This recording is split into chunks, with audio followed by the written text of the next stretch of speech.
This is it, the last video before we actually start putting these functions onto graphs. We've talked about lots of different components of the graphs. We haven't actually graphed the functions. We will do that in the very next video. In this one, I want to really quickly talk about how to find the y-intercepts of rational functions. It's so simple and easy to do. You're really going to like it. So basically, we're going to find these the easy way.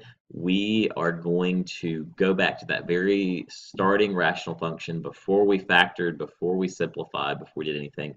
We're going to let x be 0, and then whatever is left over, we're going to simplify. Let me show you what I mean.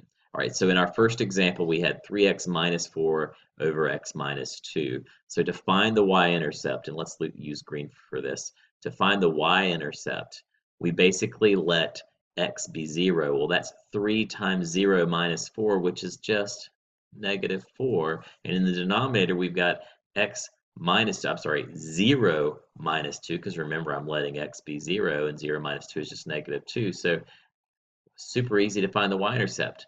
Let the x's be zeros, and whatever the constant terms are going to be what's left over, and you just reduce those. Negative 4 divided by negative 2 is positive 2.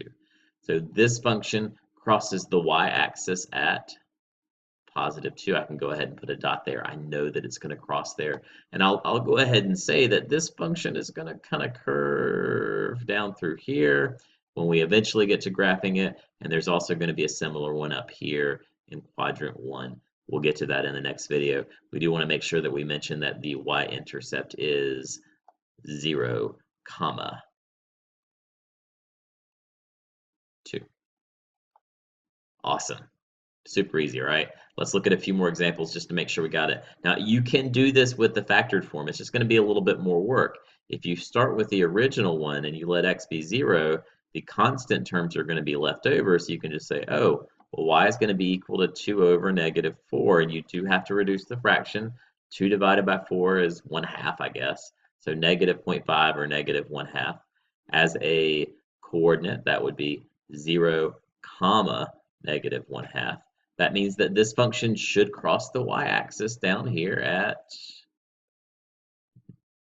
negative 1/2, just below the x-axis. Simple as that.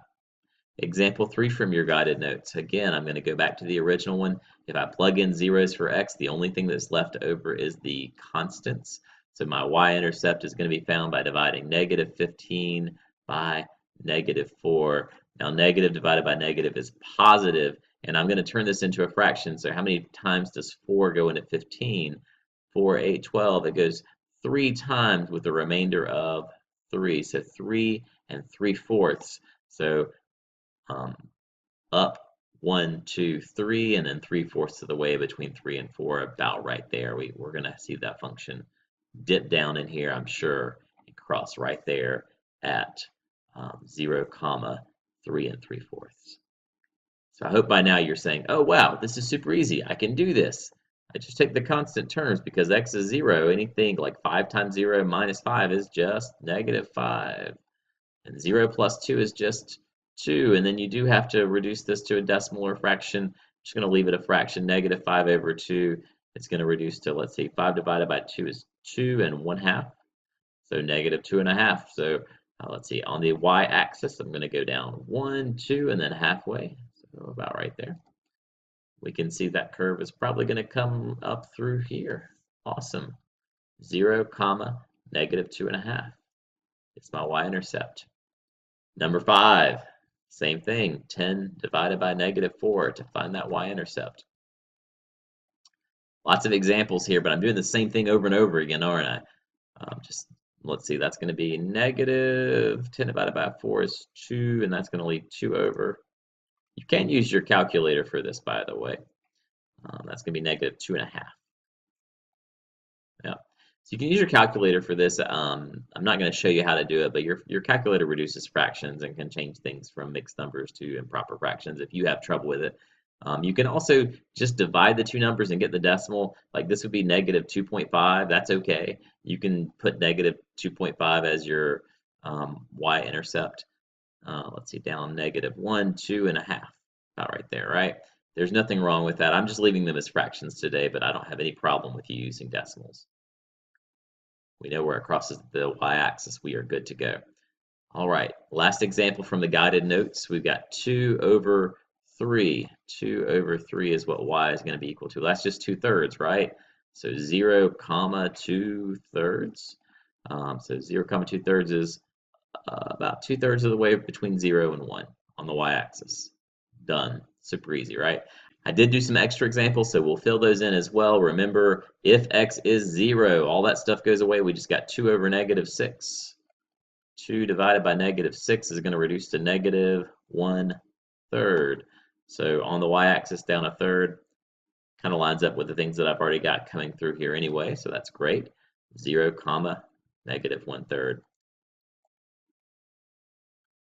And finally, in extra example number 2, remember we're going to go back here and say -15 divided by -5 is +3.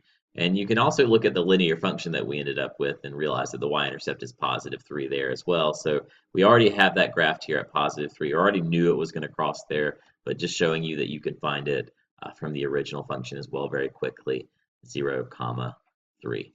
So let's see. Yes, we had one more slant asymptote example to look at.